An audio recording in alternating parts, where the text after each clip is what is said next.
پیغمبر اکرم نے جو خطبہ دیا غدیر کے میدان میں، پورا دین پہنچا دیا ہے اس خطبے کے ذریعے۔ اگر انسان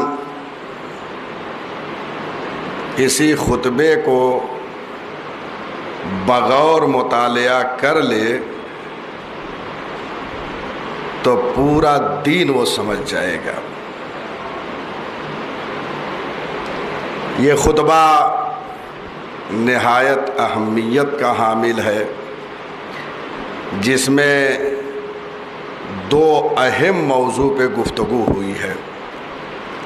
ایک موضوع ہے توحید اور دوسرا موضوع ہے ولایت و امامت امیر المؤمنین اور اولاد امیر المؤمنین۔ یہی دو رکن اساسی ہیں اسلام کے، دو رکن اساسی ہیں، اور ہمیں دونوں محاذوں پر جو ہے وہ مقابلہ کرنا پڑ رہا ہے۔ توحید کے حوالے سے بھی آج بہت سے فرقے اسلامی ہمیں مسلمان بھی نہیں سمجھتے ہیں۔ افسوس کا مقام یہ ہے کہ جہاں سب سے مضبوط توحید ہے انہی کو مسلمان نہیں سمجھا جا رہا ہے۔ دوسرا مسئلہ ولایت پہ، اس پہ بھی عالم اسلام ہم سے بحث کر رہا ہے۔ ہماری کوشش یہ ہوگی کہ ہم اپنے عقائد کو صحیح معنوں میں خطبہ غدیریہ کے حوالے سے عالم اسلام تک پہنچاتے ہیں، اور ہم جہاں اپنی قوم و ملت کو خطبہ غدیریہ سے واقف کرا رہے ہیں، وہیں عالم اسلام کو بھی یہ پیغام ہے کہ ہمارے یہاں جو توحید کا درس جائے گا اس کو بغور کے سامنے وَلَكِنْ جَعَلَنَا أَبْوَابَهُ وَصِرَاطَهُ وَسَبِيلَهُ وَالْوَجْهَ الَّتِي يُؤْتَى مِنْهُ، لیکن اللہ نے ہمیں اپنی توحید تک پہنچنے کا دروازہ قرار دیا۔ باب اللہ کا مطلب یہی ہے کہ اہل بیت کے ذریعے سے آپ اللہ تک پہنچیں۔ صراط اللہ ہیں، اللہ تک جانے کے یہ راستے ہیں۔ وَسَبِيلَهُ، سبیل کے معنی بھی راستہ ہے، شاہراہ۔ اور اس کے بعد یہ وہ سبب ہیں کہ جن کے ذریعے سے اللہ تک پہنچا جا سکتا ہے، سبب ہیں معرفت پروردگار کے۔ اس کے بعد فرمایا کہ جو ہماری ولایت سے اعراض کرے گا، منہ موڑے گا، او فضل علینا غیرنا، یا غیر کو ہمارے اوپر فضیلت دے گا، تو صراط حق سے وہ منحرف ہو جائے گا، راہ راست پہ وہ رہ ہی نہیں سکتا۔ اس کا مطلب یہ ہے کہ ولایت کے ذریعے۔ اچھا، یہ پیغمبر نے دونوں موضوع کو ملایا ہے، متصل کیا ہے، توحید اور امامت و ولایت اہل بیت علیہم السلام کو۔ امامت استمرار خط توحید کا نام ہے، یہ بہت اہم جملہ ہے۔ امامت استمرار خط توحید ہے، اور ولایت امتداد ولایت الہیہ کا نام ہے۔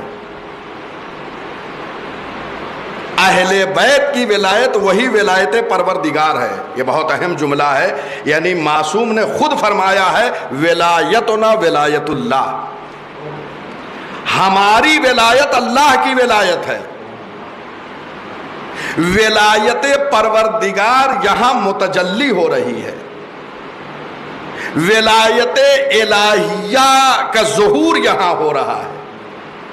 ائمہ ہدی علیہم السلام مظہر ولایت پروردگار کا نام ہے، یہاں تجلی ہو رہی ہے ولایت پروردگار کی، لہذا ان کی ولایت جو ہے وہی ولایت ہے جو اللہ حاکم ہے، وہ حاکمیت کا ظہور یہاں ہو رہا ہے۔ اللہ سرپرست ہے تو وہ سرپرست جو ہے بمانے مولا جو ہے، اللہ ولی ہے، وہ ظہور یہاں ہو رہا ہے۔ لہذا یہ بہت اہم مطالب۔ سب سے پہلے یہ توحید کا پیغام اہل توحید کے نام، فرزندان توحید کے لیے پیغام ہے کہ آج زمانہ سمجھے کہ شیعوں کے پاس جو توحید ہے وہ ہم نے جو توحید لیا اسی راستے سے جو اللہ نے معین کیے، اور یہ شرف ہمیں ملا ہے، کسی اور کو نہیں ملا ہے۔ اس سے قبل توحید کے حوالے سے ایک فقرے کی میں نے شرح کیا تھا، آج گفتگو آگے بڑھا رہے ہیں اور بہت ہی اختصار کے ساتھ میں انشاءاللہ توحید میں جو گفتگو ہوئی ہے اس کو بیان کر کے ولایت اور امامت جو ایک اہم موضوع ہے، اہم سب ہے یہ توحید، کیونکہ توحید پر ہم سے کم لوگوں کی گفتگو ہو رہی ہے، لیکن مسئلہ ولایت جو ہوتا ہے اسی کے ذریعے سے سارے فتاوے ہماری طرف آ رہے ہیں کہ یہ مشرک ہیں، یہ فلاں ہیں، یہ کافر ہیں۔ تو آج دنیا سمجھے کہ آج ہم اپنی توحید کو بتا رہے ہیں، آپ اپنی توحید کو لے کر آئیے۔ بھئی ہم تو پیش کر رہے ہیں نا، آپ توحید پیش کیجئے، اس کے بعد داور اور حاکم بنائیے۔ ہمارے عالم گزرے ہیں علامہ امینی، انہوں نے جب الغدیر لکھی ہے تو ایک عیسائی عالم کے پاس بھیجی ہے اور کہا کہ آپ اس کو پڑھ کے فیصلہ کریں، کیونکہ آپ نہ ہمارے ہیں نہ ان کے ہیں، آپ کو ہم داور اور قاضی بنا رہے ہیں، جج بنا رہے ہیں، آپ فیصلہ کریے کہ حق کس کے ساتھ ہے۔ اس لیے کہ ہمارے درمیان سے کوئی ہوتا تو کہہ دیتے تو شیعہ ہیں، ادھر سے کوئی ہوتا تو کہتے یہ تو دوسرے آپ کے مسلک کے ہیں۔ علامہ امینی نے ایک تیسرے شخص کو جو ہے وہ قاضی بنایا اور جج بنایا۔ انہوں نے جو کتاب پڑھی، جاد جرداق نام ہے، انتقال کر چکے ابھی حال ہی میں، یعنی بہت زمانہ نہیں گزرا، تو انہوں نے خود امیر المومنین کی حیات پہ کتاب لکھ دی۔ اتنا متاثر ہوئے امیر المومنین کی شخصیت سے کہ امیر المومنین کی زندگی پر خود انہوں نے کتاب لکھ دی ہے، اور کتاب کا نام ہے الامام علی صوت العدالت الانسانی۔ امیر المومنین عدالت انسانی کا نام ہے، صوت عدالت انسانی، عدالت انسانی کی آواز کا نام علی ہے۔ کائنات میں اگر عدل ملے گا تو یہیں سے ملے گا۔ آج دیکھیے علی والوں ہی کے پاس عدل ہے نا، آج ساری دنیا کہاں متوجہ ہے؟ علی والوں کی طرف متوجہ ہے کہ یہی عدل ہوگا۔ پیغمبر اکرم نے جو توحید کے حوالے سے گفتگو کی ہے، اس کے بعد کا فقرہ ایک فقرے کی تشریح کر چکا تھا، بہت تیزی سے انشاءاللہ میں یہاں سے آپ کی خدمت میں یہ توحید کے حوالے سے جو صفات پروردگار بیان کیے گئے ہیں اس خطبے میں بیان کرنا ہوں۔ وَدَّنَا فِي تَفَرُّدِهِ، اور وہ اپنی یکتائی میں مخلوق سے بہت قریب ہے، یعنی اللہ پروردگار جو ہے یکتا ہے، اس کے مثل کوئی نہیں ہے، اس کا کوئی شبیہ نہیں ہے، اس کا کوئی نظیر نہیں ہے، لیکن وہ اپنے انفرادیت کے باوجود جو ہے وہ اپنی مخلوق سے بہت قریب ہے۔ ملاحظہ فرما رہے ہیں، وہ یکتا و تنہا ہے، کیوں؟ اس لیے کہ اس کا وجود خود اس کی ذات سے ہے، یعنی کسی اور کے ذریعے سے اس کا وجود نہیں ہوا ہے، واجب الوجود لذات ہی ہے، اس کا وجود خود اس کے ذات کی وجہ سے ہے، کوئی اس کے برابر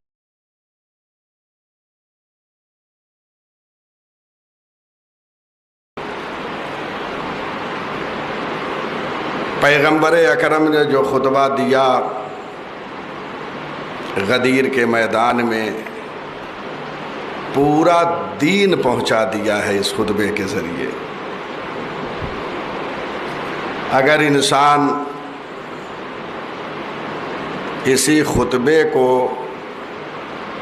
بغور مطالعہ کر لے تو پورا دین وہ سمجھ جائے گا۔ یہ خطبہ نہایت اہمیت کا حامل ہے، جس میں دو اہم موضوع پہ گفتگو ہوئی ہے۔ ایک موضوع ہے توحید اور دوسرا موضوع ہے ولایت و امامت امیر المؤمنین اور اولاد امیر المؤمنین۔ یہی دو رکن اساسی ہیں اسلام کے، دو رکن اساسی ہیں، اور ہمیں دونوں محاذوں پر جو ہے وہ مقابلہ کرنا پڑ رہا ہے۔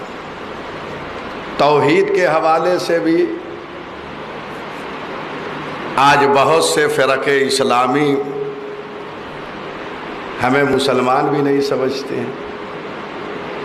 افسوس کا مقام یہ ہے کہ جہاں سب سے مضبوط توحید ہے انہی کو مسلمان نہیں سمجھا جا رہا ہے۔ دوسرا مسئلہ ولایت پہ، اس پہ بھی عالم اسلام ہم سے بحث کر رہا ہے۔ ہماری کوشش یہ ہوگی کہ ہم اپنے عقائد کو صحیح معنوں میں خطبہ غدیریہ کے حوالے سے عالم اسلام تک پہنچاتے ہیں،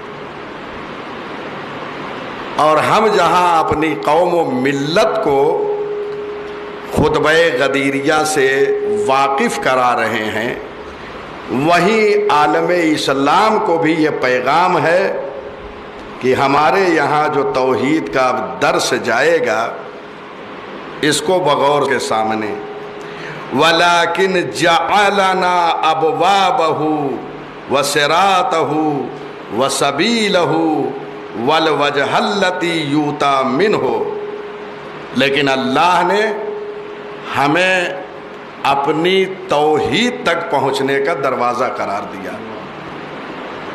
باب اللہ کا مطلب یہی ہے کہ اہل بیت کے ذریعے سے آپ اللہ تک پہنچیں۔ صراط اللہ ہیں، اللہ تک جانے کے یہ راستے ہیں۔ وَسَبِيلَهُ، سبیل کے معنی بھی راستہ ہے، شاہراہ۔ اور اس کے بعد یہ وہ سبب ہیں کہ جن کے ذریعے سے اللہ تک پہنچا جا سکتا ہے، سبب ہیں معرفت پروردگار کے۔ اس کے بعد فرمایا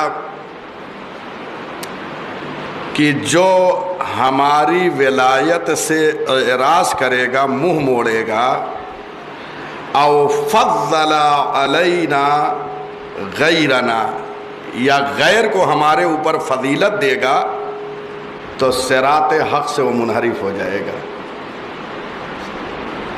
راہ راست پہ وہ رہ ہی نہیں سکتا۔ اس کا مطلب یہ ہے کہ ولایت کے ذریعے۔ اچھا، یہ پیغمبر نے دونوں موضوع کو ملایا ہے، متصل کیا ہے، توحید اور امامت و ولایت اہل بیت علیہم السلام کو۔ امامت استمرار خط توحید کا نام ہے، یہ بہت اہم جملہ ہے۔ امامت استمرار خط توحید ہے، اور ولایت امتداد ولایت الہیہ کا نام ہے۔ اہل بیت کی ولایت وہی ولایت پروردگار ہے، یہ بہت اہم جملہ ہے، یعنی معصوم نے خود فرمایا ہے ولایتنا ولایت اللہ، ہماری ولایت اللہ کی ولایت ہے۔ ولایت پروردگار یہاں متجلی ہو رہی ہے، ولایت الہیہ کا ظہور یہاں ہو رہا ہے۔ ائمہ ہدی علیہم السلام مظہر ولایت پروردگار کا نام ہے، یہاں تجلی ہو رہی ہے ولایت پروردگار کی، لہذا ان کی ولایت جو ہے وہی ولایت ہے جو اللہ حاکم ہے، وہ حاکمیت کا ظہور یہاں ہو رہا ہے۔ اللہ سرپرست ہے تو وہ سرپرست جو ہے بمانے مولا جو ہے، اللہ ولی ہے، وہ ظہور یہاں ہو رہا ہے۔ لہذا یہ بہت اہم مطالب۔ سب سے پہلے یہ توحید کا پیغام اہل توحید کے نام، فرزندان توحید کے لیے پیغام ہے کہ آج زمانہ سمجھے کہ شیعوں کے پاس جو توحید ہے، وہ ہم نے جو توحید لیا اسی راستے سے جو اللہ نے معین کیے، اور یہ شرف ہمیں ملا ہے، کسی اور کو نہیں ملا ہے۔ اس سے قبل توحید کے حوالے سے ایک فقرے کی میں نے شرح کیا تھا، آج گفتگو آگے بڑھا رہے ہیں، اور بہت ہی اختصار کے ساتھ میں انشاءاللہ توحید میں جو گفتگو ہوئی ہے اس کو بیان کر کے ولایت اور امامت جو ایک اہم موضوع ہے، اہم سب ہے یہ توحید، کیونکہ توحید پر ہم سے کم لوگوں کی گفتگو ہو رہی ہے، لیکن مسئلہ ولایت جو ہوتا ہے اسی کے ذریعے سے سارے فتاوے ہماری طرف آ رہے ہیں کہ یہ مشرک ہیں، یہ فلاں ہیں، یہ کافر ہیں۔ تو آج دنیا سمجھے کہ آج ہم اپنی توحید کو بتا رہے ہیں، آپ اپنی توحید کو لے کر آئیے۔ بھئی ہم تو پیش کر رہے ہیں نا، آپ توحید پیش کیجئے، اس کے بعد داور اور حاکم بنائیے۔ ہمارے عالم گزرے ہیں علامہ امینی، انہوں نے جب الغدیر لکھی ہے تو ایک عیسائی عالم کے پاس بھیجی ہے اور کہا کہ آپ اس کو پڑھ کے فیصلہ کریں، کیونکہ آپ نہ ہمارے ہیں نہ ان کے ہیں، آپ کو ہم داور اور قاضی بنا رہے ہیں، جج بنا رہے ہیں، آپ فیصلہ کریے کہ حق کس کے ساتھ ہے۔ اس لیے کہ ہمارے درمیان سے کوئی ہوتا تو کہہ دیتے تو شیعہ ہیں، ادھر سے کوئی ہوتا تو کہتے یہ تو دوسرے آپ کے مسلک کے ہیں۔ علامہ امینی نے ایک تیسرے شخص کو جو ہے وہ قاضی بنایا اور جج بنایا۔ انہوں نے جو کتاب پڑھی، جاد جرداق نام ہے، انتقال کر چکے ابھی حال ہی میں، یعنی بہت زمانہ نہیں گزرا، تو انہوں نے خود امیر المومنین کی حیات پہ کتاب لکھ دی۔ اتنا متاثر ہوئے امیر المومنین کی شخصیت سے کہ امیر المومنین کی زندگی پر خود انہوں نے کتاب لکھ دی ہے، اور کتاب کا نام ہے الامام علی صوت العدالت الانسانی۔ امیر المومنین عدالت انسانی کا نام ہے، صوت عدالت انسانی، عدالت انسانی کی آواز کا نام علی ہے۔ کائنات میں اگر عدل ملے گا تو یہیں سے ملے گا۔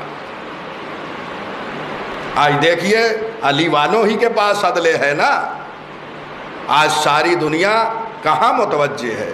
علی والوں کی طرف متوجہ ہے کہ یہی عدل ہوگا۔ پیغمبر اکرم نے جو توحید کے حوالے سے گفتگو کی ہے، اس کے بعد کا فقرہ ایک فقرے کی تشریح کر چکا تھا، بہت تیزی سے انشاءاللہ میں یہاں سے آپ کی خدمت میں یہ توحید کے حوالے سے جو صفات پروردگار بیان کیے گئے ہیں اس خطبے میں بیان کرنا ہوں۔ وَدَّنَا فِي تَفَرُّدِهِ، اور وہ اپنی یکتائی میں مخلوق سے بہت قریب ہے، یعنی اللہ پروردگار جو ہے یکتا ہے، اس کے مثل کوئی نہیں ہے، اس کا کوئی شبیہ نہیں ہے، اس کا کوئی نظیر نہیں ہے، لیکن وہ اپنے انفرادیت کے باوجود جو ہے وہ اپنی مخلوق سے بہت قریب ہے۔ ملاحظہ فرما رہے ہیں، وہ یکتا و تنہا ہے، کیوں؟ اس لیے کہ اس کا وجود خود اس کی ذات سے ہے، یعنی کسی اور کے ذریعے سے اس کا وجود نہیں ہوا ہے، واجب الوجود لذات ہی ہے، اس کا وجود خود اس کے ذات کی وجہ سے ہے، کوئی اس کے برابر کوئی اس کے برابر اس لیے نہیں ہو سکتا ہے کہ وہ قدیم ہے اور باقی سب حادث ہیں، بعد میں آئے، اور سب کا وجود اس کے وجود کی وجہ سے ہے، لہذا ہم ممکن الوجود ہیں۔ اس نے ہم کو وجود بخشا تو معرض وجود میں آئے ہیں، لہذا وہ واجب الوجود لذات ہی ہے اور ہم ممکن الوجود ہیں۔ پہلے ہم پر عدم تھا، عدم طاری تھا، موجود نہیں تھے، پھر موجود ہوئے، لیکن اس کا وجود ہمیشہ سے رہا ہے۔ اور پھر وہ جو ہے اپنی یکتائی کے باوجود وہ بندوں سے بہت قریب ہے۔ کتنا قریب ہے؟ خود قرآن مجید میں آیت ہے، نحنو اقرب الیہ من حبل الورید، اور ہم اس کی شہرگ حیات سے زیادہ اس کے قریب ہیں۔ یہ بہت اہم جملہ، یعنی کتنا قریب ہے پروردگار؟ شہرگ حیات سے زیادہ قریب ہے، وہ اپنے مخلوق سے اتنا قریب ہے۔ یہ پیغمبر اکرم کا ایک فقرہ، ایک سمندر لیے ہوئے ہے علم کا۔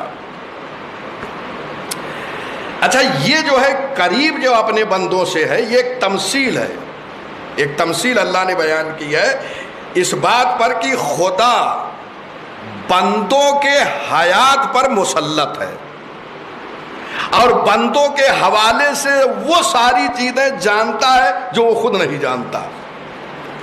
اس کے وجود میں کیا ہے، اس کے اندر کیا ہے، وہ سارا علم اس کو نہیں ہے، سب علم پروردگار کو ہے۔ تو حیات انسانی پر مسلط ہے، اس لیے کہا گیا ہے کہ وہ شہرگ حیات سے زیادہ قریب ہے۔ دوسرا معنی جو یہ مفسرین نے، اہل تحقیق نے لکھا ہے کہ اللہ جو ہے شہرگ حیات سے زیادہ قریب ہے، وہ لکھا ہے کہ ہر وقت انسان خدا کے حضور میں ہوتا ہے، محضر پروردگار میں ہوتا ہے، اور یہی جملہ کافی ہے کہ اگر انسان یہ سمجھ لے کہ ہم خدا کے حضور میں ہیں، وہ ہمیں دیکھ رہا ہے، تو کوئی گناہ اس سے سرزد نہیں ہوگا۔ لیکن ہم اس کو اپنے اوپر ناظر سمجھتے ہیں۔ اگر ہر آن، ہر لمحہ، ہر وقت ہم اس کو ناظر سمجھیں تو کبھی کوئی گناہ سرزد نہ ہو۔ ہم اللہ کے حضور میں ہر وقت ہیں۔ وجل فی سلطانہ، اس کے بعد کا فقرہ ہے وجل، اور وہ اپنی قدرت و سلطنت میں صاحب جلالت ہے۔ وجل فی سلطانہ، یعنی اس کی سلطنت میں ساری عزت اس کے لیے ہے۔ یہ سلطنت، یہ کائنات کی حکومت اس کے لیے ہے۔ سورہ ملک میں ہے، پروردگار نے اس میں بھی یہ ارشاد فرمایا، تبارک الذی بیدہ الملک، اس کے دست قدرت میں ملک ہے، حکومت اس کے ہاتھ میں ہے۔ حقیقی حکومت اللہ کے لیے ہے اور ہر جگہ اس کی حکومت ہے، کوئی بندہ اس کی حکومت سے باہر نہیں ہے۔ یہ کائنات میں جتنی خطۂ ارض پہ حکومت ہے، حقیقی حکومت اس زمین پر اللہ کی ہے۔ ایک حکومت کے حوالے سے پوری گفتگو ہے، انشاءاللہ کسی اور موقع پہ میں اس پہ مسلسل تقریریں کروں گا، لیکن یہ اس وقت وہ محل نہیں ہے کہ وہ بیان کروں۔ وَعَظُمَ فِي أَرْكَانِهِ، پروردگار جو ہے وہ صاحب عظمت ہے، وہ اپنے ارکان میں صاحب عظمت ہے۔ یعنی ارکان، یہ ساری کائنات جو آپ ملاحظہ فرما رہے ہیں، اس کی عظمت جو ہے وہ رکن ہے ہر چیز کے لیے۔ اس کی عظمتوں کی بنیاد پہ ہر چیز اپنی جگہ پہ قائم ہے۔ یہ پورا نظام کائنات جو آپ ملاحظہ فرما رہے ہیں، یہ اس کے عظمتوں کی بنیاد پر ہے۔ اس کا مطلب یہ ہے کہ یہ سب رکن ہے، قدرت پروردگار، سلطنت پروردگار، عظمت پروردگار، حیات پروردگار، یہ ساری چیزوں کی بنیاد پر یہ نظام قائم ہے۔ وَإِلَّا ایک انسان مختصر سی عمارت بناتا ہے، اس کے لیے ستون کی ضرورت ہوتی ہے، لیکن اس نے اتنا بڑا آسمان کا شامیانہ بغیر ستون کے قائم رکھا ہے۔ یہ زمین کا فرش ہے، یہ کہکشائیں، یہ ساری چیزیں، یہ نظام شمسی جو چل رہا ہے، اس کے عظمتوں کی بنیاد پہ چل رہا ہے۔ ملاحظہ فرما رہے ہیں کتنے اہم مطالب کی طرف جو ہے پیغمبر اکرم نے توحید کے صفات اور اللہ کے صفات کو بیان کیا ہے، اور ایک ایک مطلب کی طرف جو ہے لوگوں کو متوجہ فرمایا ہے۔ اللہ اکبر۔ وَأَحَاطَ بِكُلِّ شَيْءٍ عِلْمًا، اور کائنات میں جتنی چیزیں ہیں سب پر پروردگار احاطہ کیے ہوئے ہیں، اس کا علم جو ہے وہ احاطہ کیے ہوئے ساری کائنات کو، وہ ہر جگہ ہر چیز کو جانتا ہے، وہ علم غیب جانتا ہے، لہذا ہر چیز سے واقف ہے، احاطہ کیے ہوئے ہر چیز کو اس کا علم ہے۔ اچھا، علم پروردگار کا جو علم ہے وہ علم حضوری ہے۔ ایک علم کی دو قسمیں ہیں، ایک علم حصولی ہے اور ایک علم حضوری ہے۔ علم حصولی جو ہم حاصل کرتے ہیں، کسی چیز کو دیکھ کر حاصل کرتے ہیں، کتاب پڑھی، کتاب کو دیکھا، علم حاصل ہوا، کسی عمارت کو دیکھا، اس کے حوالے سے علم حاصل ہوا، تو یہ سارا علم تصویروں کے ذریعے سے حاصل ہو رہا ہے۔ لیکن اللہ کا جو علم ہے وہ علم حضوری ہے، یعنی وہ کسی وسیلے کا محتاج نہیں ہے، ساری کائنات یوں حاضر ہے اس کے سامنے، کسی تصویر کے ذریعے سے اس کا علم نہیں آیا ہے، بلکہ اس کا علم حضوری ہے، جو بغیر کسی وسیلے کے ہو، جو بغیر کسی تصویر کے آئے، کیونکہ ساری چیزوں کا وہ علم رکھتا ہے، لہذا اس کا علم حضوری ہے۔ اچھا، اس کے بعد فرق ہے، ہمارا علم جو حصولی ہے وہ محدود ہے، اس کا علم حضوری جو ہے وہ لامحدود ہے۔ لیکن ہاں، ہمارا علم، اب دیکھیے یہیں سے عظمت اہل بیت علیہم السلام کو سمجھیے، ہمارا علم حصولی ہے، پروردگار کا علم حضوری ہے، عالم الغیب ہے، اور اس کے علوم کے مظہر اہل بیت علیہم السلام ہیں، یعنی اس کا علم جو ہے متجلی ہو رہا ہے، اس کا علم ظہور کر رہا ہے اہل بیت علیہم السلام کے لیے۔ اور اس مطلب کی طرف زیارت جامع کبیرہ میں امام ہادی علیہ السلام نے لوگوں کو متوجہ کیا ہے۔ السلام علیکم یا خزان علم اللہ، اے اللہ کے علم کے خزانہ دار، آپ پر سلام، یعنی سارے علوم پروردگار اہل بیت علیہم السلام کے پاس ہیں، علم پروردگار متجلی ہو رہا ہے اہل بیت علیہم السلام کے پاس، اور یہ زیارت میں آیا ہے، وہ بھی زیارت امام ہادی علیہ السلام 10ویں امام سے نقل ہوئی ہے۔ وَهُوَ فِي مَكَانِهِ، اور پروردگار اپنے مقام پر ہے، یعنی وہ ہر چیز پر احاطہ کیے ہوئے ہے۔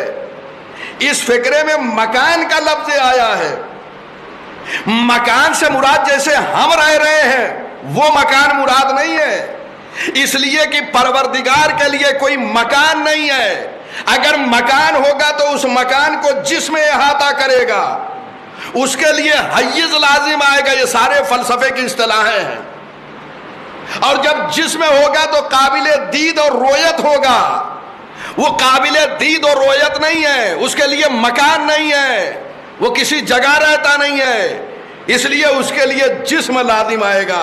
تعالی اللہ عن ذالک، اللہ اس سے بلند و بالا ہے، وہ جسم نہیں رکھتا، وہ مکان نہیں رکھتا، لہذا مکان کا جو مطلب ہے علماء نے جو اس کی تفسیر کیا ہے کہ وہ تمام موجودات عالم پر جو ہے وہ احاطہ کیے ہوئے ہے۔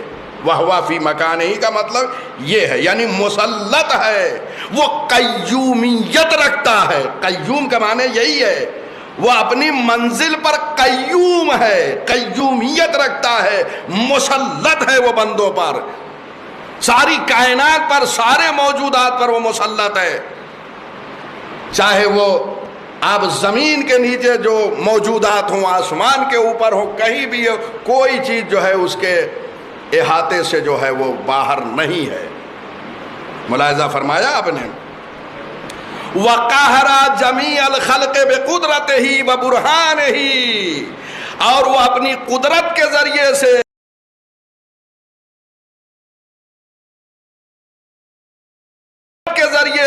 اپنی دلیلوں کے ذریعے سے اپنے برہان کے ذریعے سے تمام مخلوقات پہ غالب ہے.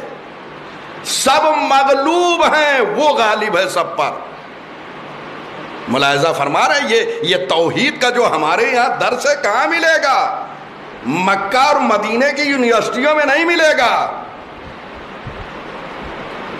یہ اہل بیت علیہم السلام کا علم ہے، اور منبع علم اہل بیت علم لدنی ہے. اللہ کا علم یہاں متجلی ہوا ہے.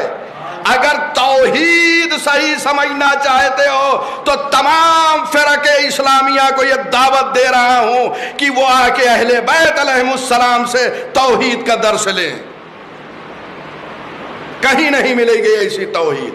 کہاں اندھیروں میں زندگیاں گزار رہے ہیں. جو اللہ نے راستے بتائے ہیں، جو راستے اس نے معین کیے ہیں، اس راستے سے آئیں. اس کے بعد آپ کو پتا چلے گا توحید پروردگار کیا ہے. تو وہ ساری چیزوں پر جو ہے اس کی سلطنت ہے. اب وہ سلطنت چاہے وہ جن ہو، انس ہو، ملائکہ ہو، موجودات عالم ہو، کوئی چیز جو ہے اس سے باہر نہیں. سب پہ وہ غلبہ رکھتا ہے، سب پہ اس کی جو ہے قدرت ہے. وَهُوَ عَلَى كُلِّ، یہ قرآن میں جو بار بار آیا وَهُوَ عَلَى كُلِّ شَيْءٍ قدیر کا یہی معنی ہے. حمیدًا لم یزل، پروردگار جو ہے وہ ہے جو ہمیشہ سے اس کی حمد ہے، اس کی بزرگی ہے ہمیشہ سے. وہ محمود ہے. محمود حمید یعنی محمود جس کی حمد کی گئی ہے، اور حمد ہمیشہ سے رہی ہے. یعنی پروردگار ازلی ہے. آپ کتابوں میں پڑھتے ہیں نا پروردگار ازلی ہے. یہ دیکھیے کتنے اہم مطالب کی طرف پیغمبر اکرم نے جو ہے متوجہ فرمایا ہے. ازلی کا مطلب یہ ہے کہ جس پر کبھی عدم طاری نہ ہوا ہو، جو کبھی معدوم نہ رہا ہو، ہمیشہ موجود رہا ہو. ہم محدث ہیں، یعنی ہم دنیا میں آئے ہیں، ہم پہ عدم طاری تھا، پہلے نہیں تھے. جس کی عمر 40 سال ہے، 40 سال سے پہلے نہیں تھا، بعد میں آیا. 50 سال کے جو 50 سال پہلے نہیں تھے، بعد میں آئے. حادث ہیں، ملاحظہ فرمایا. لیکن اللہ قدیم ہے، ازلی ہے. ازلی کا مطلب یہ ہے کہ جو ہمیشہ سے رہا ہو، کبھی اس پہ ایسا نہیں کہ عدم طاری ہوا ہو، وہ معدوم رہا ہو اس کے بعد موجود ہوا ہو، نہیں، بلکہ ازلی کا مطلب یہ ہے کہ وہ ہمیشہ رہا ہے، قدیم تھا. وہ بہترین کتاب ہے جناب شیخ صدوق علیہ الرحمہ کی، اردو میں ترجمہ بھی ہے، آپ اس کو پڑھیے. توحید شیخ صدوق بہترین کتاب ہے. مطالعہ فرمائیے توحید کے حوالے سے ائمہ نے کیا گفتگو کی ہے.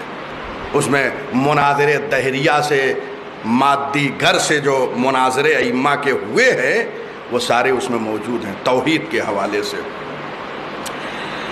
اب ایک اہم جملے کی طرف متوجہ کر رہا ہوں. آج شب 25 ذی القعدہ ہے،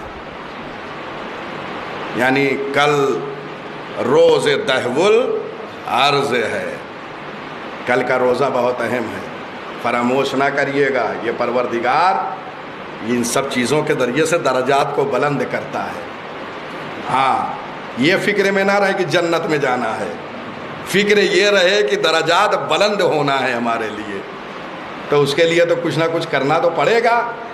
اب جو دہو الارض ہے یا غدیر آ رہی ہے، یہ سب روزے اگر رکھ لیں گے، جانتے ہیں روایت میں ہے 60 مہینے یعنی سال میں ایک مہینے کا روزہ ہوتا ہے، گویا 60 سال کے روزے کے برابر ہے کل کا جو روزہ ہے.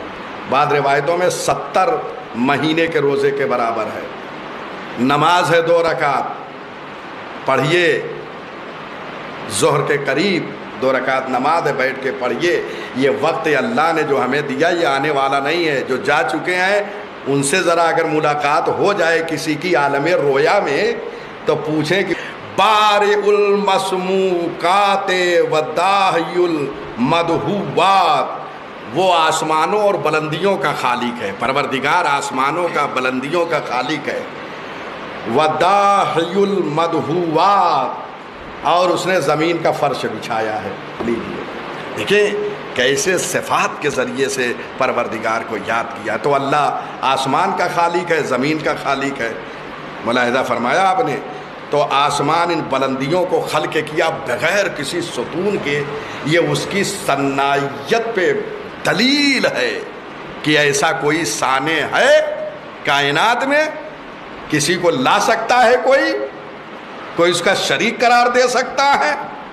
تا حد نظر آسمان ہی آسمان ہے اور کوئی ایک ستون نہیں ہے، اور اس نے یہ کرم کیا کہ ایسی آنکھیں دی کہ چشم زدن میں اتنی بلندی کو دیکھ رہے ہیں۔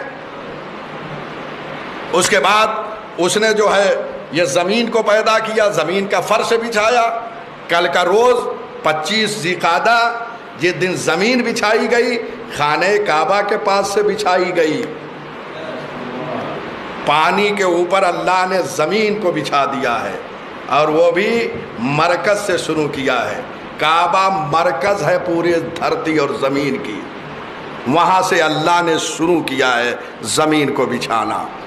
لہذا اچھا یہ بھی دیکھیے، آپ ملاحظہ فرمائیں، یہ جو پیدا کیا ہے آسمان کو زمین کو، یہ بھی اہل بیت کی محبت میں پیدا کیا ہے، یعنی محبتوں کی بنیاد پر یہ آسمان و زمین قائم ہے۔ اور دلیل کیا ہے؟ دلیل آپ پڑھتے رہتے ہیں شب جمعہ، اور ہر پروگرام میں تقریباً ہم پڑھتے ہیں حدیث کے ساتھ، انی ما خلقت سماء مبنیہ ولا ارضا مدحیہ۔ پروردگار کہہ رہا ہے میں نے مضبوط آسمان کو نہیں بنایا، میں نے پھیلی ہوئی زمین کو خلق نہیں کیا، مگر ان کی محبت میں جو زیر کساں ہے۔ تو ان کی محبت میں یہ پوری کائنات۔ اچھا اب ایک بات یاد رکھیے، زمین پر چلنے کا حق اسی کو ہے جو محب اہل بیت ہے۔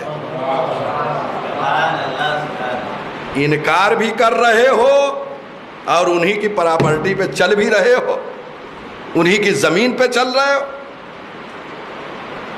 ملاحظہ فرمائے حدیث کے سامنے یہ سارے فقرات موجود ہیں۔ وَجَبَّارُ الْأَرْضِينَ وَالسَّمَاوَاتِ، اور زمین و آسمان پر وہ مسلط ہے، جبار مسلط ہے اللہ تبارک و تعالی زمین پر اور آسمان پر، یعنی اسی کی قدرت و عظمت کے ذریعے سے یہ نظام زمین و آسمان اپنی جگہ پہ برقرار ہے، اس کی وجہ سے یہ زمین برقرار ہے۔ محبت پہ خلق ہوئی اور اس نے زمین کو قائم رکھا ہے، آسمان کو قائم رکھا، ہر چیز اپنی جگہ پہ ہے۔ اگر ذرا سا نظام شمسی میں جو ہے اختلال آ جائے تو نظام کائنات درہم برہم ہو جائے گا۔ ملاحظہ فرما رہے ہیں، قدوس سبوح رب الملائکۃ والروح، پروردگار قدوس ہے، یعنی وہ انتہائی مقدس ہے، اور وہ ہر عیب و نقص سے پاک ہے، یہ معنی قدوس ہے۔ اور معنی سبو یعنی وہ انتہائی پاکیزہ ہے اور جس کی تسبیح کی جا رہی ہے، کائنات کا ذرہ ذرہ اس کی تسبیح کر رہا ہے۔ جو سبح للہ ما فی السماوات، جتنی چیزیں ہیں موجودات عالم کی سب اس کی تسبیح کر رہی ہیں، لیکن ہم ان کی تسبیح کو، یہ درخت جو ہلتے ہیں نا یہ تسبیح کر رہے ہیں، ہم نہیں سمجھتے، ہمیں شعور نہیں ہے۔ ملاحظہ فرما رہے ہیں۔ اس کے بعد یہ دو قدوسن اور سبوہن یہ اللہ کے اسماء حسنہ میں سے، پروردگار کے اسماء حسنہ میں سے یہ دو اسم ہیں، قدوسن اور سبوہن۔ اور قرآن میں اس نے کہا ہے اس کی بارگاہ میں اگر دعا کرنا ہے تو اس کے اسماء حسنہ سے کریے، وَلِلَّهِ الْأَسْمَاءُ الْحُسْنَى، اللہ کے لیے اسماء حسنہ ہے، فَادْعُوهُ بِهَا، ان اسماء حسنہ کے ذریعے سے اسے پکارے۔ تو یہ دو اسماء حسنہ۔ اچھا اس کے بعد امام صادق علیہ الصلوۃ والسلام فرماتے ہیں ہم اللہ کے اسماء حسنہ ہیں، ہم اللہ کے بہترین نام ہیں، ہمارے ذریعے سے اللہ کو جو ہے پکارو۔ یہ ہے اسماء حسنی. اور زیارت جامع کبیرہ میں بھی یہ فقرہ آیا ہے فما احلا اسماکم، اے اہل بیت آپ کے نام بہت شیریں اور بہت اچھے ہیں. تو یہ ہے اسماء حسنی جو زیارت جامع کبیرہ میں یہ فقرہ آیا ہوا ہے. لہذا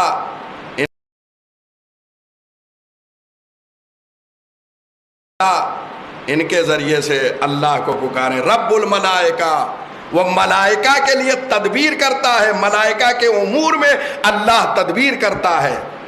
والامین، اور امین کے، امین یہاں دو معنی جو ہے مفسرین نے کیا ہے.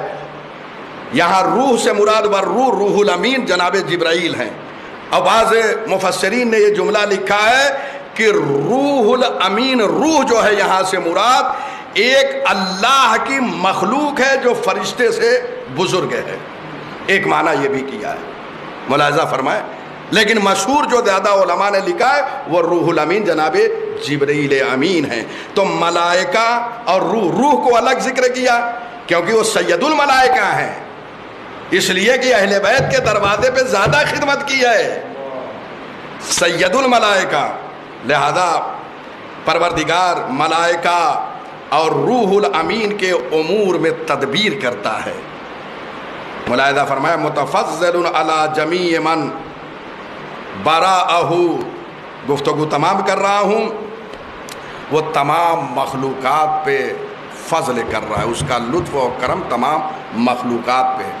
اگر اس کا فضل و کرم نہ ہو ایک لمحہ انسان نہیں رہ سکتا. یہ ساری کائنات اس کے فضل پہ چل رہی ہے. ہے نا، دیکھیے مکان کوئی تعمیر کرتا ہے ھذا من فضل ربی لکھ دیتا ہے، یہ اللہ کے فضل سے. اب وہ تو اس کو معلوم ہے کہاں کہاں سے آیا ہے، لیکن مکان پہ یہ لکھا تو رہتا ہے ھذا من فضل ربی. بہرحال تو یہ اللہ کا فضل ہے. اس کے بعد یہ فقرہ آپ پڑھتے ہیں یا دائم الفضل علی البریہ، اس کا فضل جو ہے ہمیشہ ہے، مسلسل ہے مخلوقات پہ. اگر ایک لمحے کے لیے اپنا لطف جو ہے اٹھا لے تو یقین جانیے کہ بندوں کا کیا ہوگا میں نہیں بتا سکتا، لیکن اتنا جانتا ہوں کہ ایک لمحے کے لیے جناب یونس کے نفس کو ان کے حوالے کر دیا، بطن ماہی میں چلے گئے. ملاحظہ فرمایا. لہذا اپنے رشتے کو ہر وقت اللہ سے جوڑے رکھیں، ہر وقت. اگر ایک لمحے کے لیے وہ نظر لطف جو ہے ہٹا لے تو ختم ہو جائے گا یہ بندہ.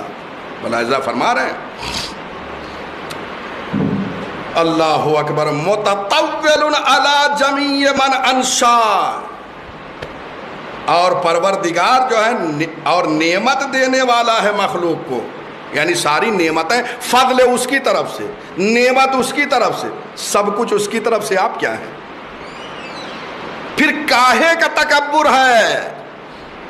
کاہے روئے زمین پر اکڑ کر چل رہے ہیں؟ سب کچھ اس کا ہے اور آپ اکڑ رہے ہیں.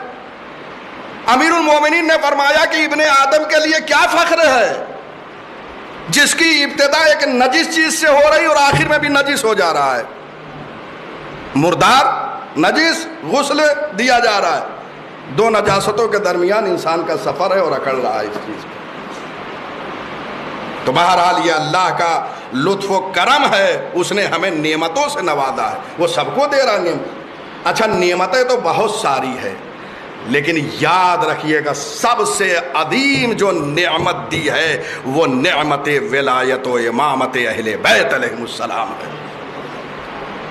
اور میدان محشر میں عالم اسلام کو پھر ایک پیغام ہے یہ، اس لیے کہ میں قرآن مجید کی آیتیں پڑھ رہا ہوں اور جتنے بھی میرے دروس سوشل میڈیا پہ موجود ہے، جہاں جہاں بھی میں سارے عالم اسلام کو پیغام دیتا ہوں، آئیں حدیثوں کو سمجھیں، آیتوں کو بیٹھ کر سمجھیں. دور جو ہے اپنے مجمع میں اپنے چاہنے والوں کو صرف گمراہ نہ کریں. اب وہ زمانہ چلا گیا، آج دوسرے مذہب و ملت کے لوگ بیدار ہو چکے ہیں. آپ دیکھ رہے ہیں سوشل میڈیا پہ آج ایک طوفان اٹھا ہوا ہے دوسرے مذاہب کی طرف سے. کہ جنہیں کافر بتایا گیا تھا جب اسلام پہ وقت آیا تو وہی میدان جنگ میں نظر آ رہے ہیں، وہی میدان جنگ میں ہیں۔ آج نوجوان دوسرے مسلک کے بیدار ہو چکے ہیں، تو لہذا اس کی نعمتیں ہیں۔ اچھا وہ نعمتیں اب پروردگار سے ہم مانگتے ہیں نعمتوں کو، تو وہ ڈائریکٹ نعمت بھیجتا نہیں ہے، وسیلہ بناتا ہے۔ جب کسی کے ذریعے نعمت مل جائے تو شکریہ ادا کریں۔ ہاں، اس لیے کہ روایت میں ہے من لم یشکر المنعم من المخلوقین لم یشکر الخالق، جو لوگوں کا شکریہ ادا نہیں کرتا وہ اللہ کا بھی شکریہ ادا نہیں کرتا۔ یاد رکھیے، تو بندوں کا شکریہ ادا کریے، اس لیے کہ اللہ سبب بناتا ہے نعمتوں کے تقسیم کے لیے۔ اب سمجھ میں آیا ہم رسول اعظم کا ہر وقت کیوں شکریہ ادا کرتے ہیں؟ اس لیے کہ کائنات کی سب سے بڑی نعمت، نعمت ولایت و امامت کو غدیر میں ہمارے حوالے کیا ہے۔ جو پیغمبر کا شکر گزار نہیں ہے وہ اللہ کا بھی شکر گزار نہیں ہے، کیونکہ اس نے نعمت عظمیٰ دیا ہے، اور یہی وہ نعمت عظمیٰ ہے قرآن مجید میں جو آیا ہے ثم لتسألن یومئذ عن النعیم، قیامت کے دن نعمتوں کے بارے میں سوال کیا جائے گا۔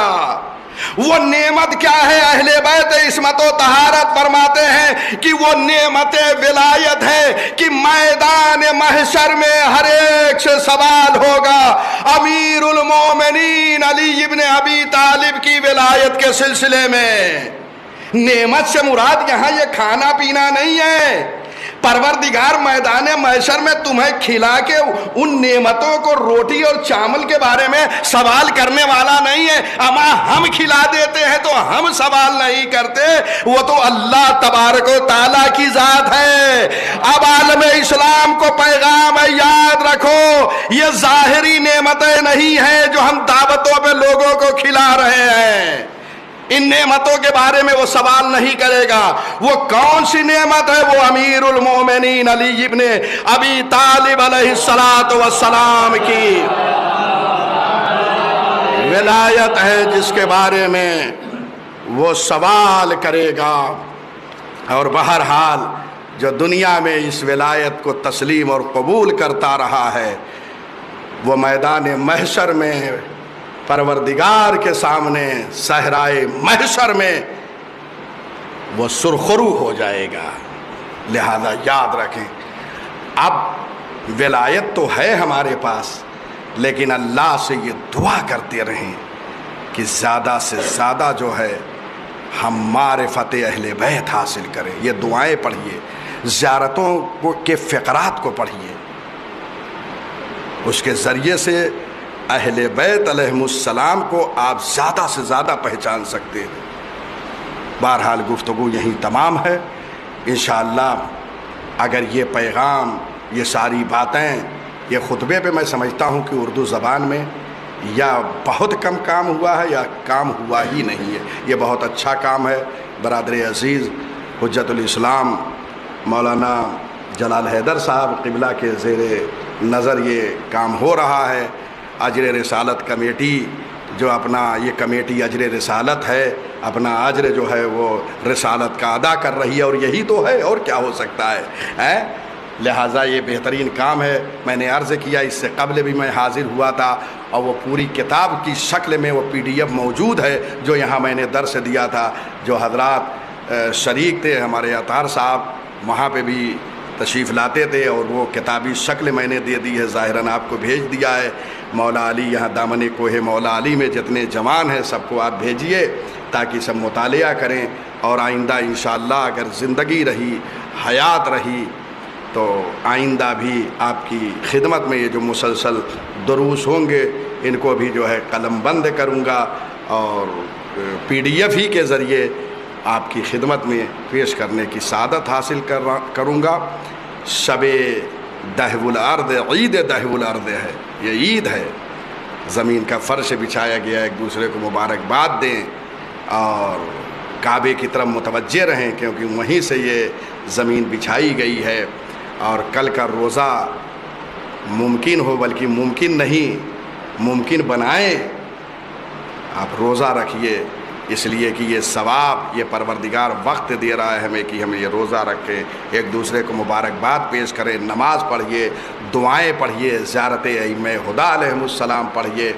آپ سب کی خدمت میں میں مبارکباد پیش کر رہا ہوں عید دہو الارض کی، کہ دیکھیے جو نعمت اللہ نے ہمیں دی ہے ہم نعمت کو فراموش نہیں کرتے ہیں، اس کی ساری نعمتوں کو یاد رکھے ہوئے ہیں، اور اس لیے یاد رہ گئی ہے کہ جب سب سے بڑی نعمت کو ہم نے تسلیم کر لیا تو انہی کے سائے میں ساری نعمتیں ہمیں یاد رہ گئی ہے۔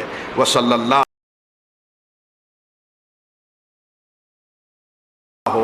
علی محمد و آلہ الطیبین الطاہرین۔ خدایا تجھے واسطہ ہے عظمت آل محمد کا، اس ذکر قلیل کو ہم سے قبول فرما۔ پروردگارہ مزارات مقدسہ کی حفاظت فرما، شیعان حیدر کرار کی حفاظت فرما۔ اے میرے اللہ جمہوریہ اسلامی ایران کی حفاظت فرما۔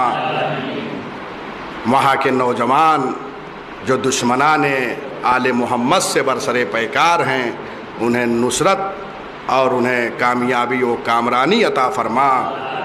پروردگارہ جب تک اس دنیا میں زندہ رکھنا، قرآن اور ولایت اہل بیت علیہم السلام سے وابستہ رکھنا، دنیا میں زیارت حسین ابن علی، آخرت میں شفاعت حسین ابن علی نصیب فرما۔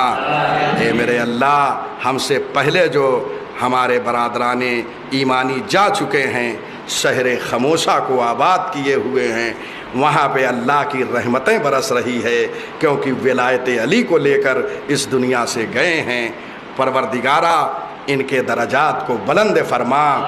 اے میرے اللہ تجھے واسطہ ہے عظمت آل محمد کا، مولانا جلال صاحب جو محتمم ہیں اور اجر رسالت کمیٹی کے تمام ممبران کی توفیقات میں اضافہ فرما۔ میرے اللہ جو یہاں مومنین تشریف لائے ہیں، یہاں جوان جو تشریف لائے ہیں، یا اللہ ان کے رزق و روزی میں برکت عنایت فرما، انہیں زیادہ سے زیادہ ایسے دروس میں شرکت کی توفیق عنایت فرما۔ پروردگارہ سب سے اہم دعا ہے لیکن ہمارے یہاں آخر میں یہی دعا ہوتی ہے، ورنہ یہ دعا اتنی اہم ہے کہ یہی دعا اس وقت ہمارے دلوں کا سکون ہے، اور یقین جانیے جب یہ دعا ہو جاتی ہے تو دل بڑا مطمئن ہو جاتا ہے کہ پروردگارہ اپنی حجت یگانہ یوسف زہرا منتقم خون سید الشہداء حضرت بقیت اللہ العظم کے ظہور میں تاجیل عنایت فرما۔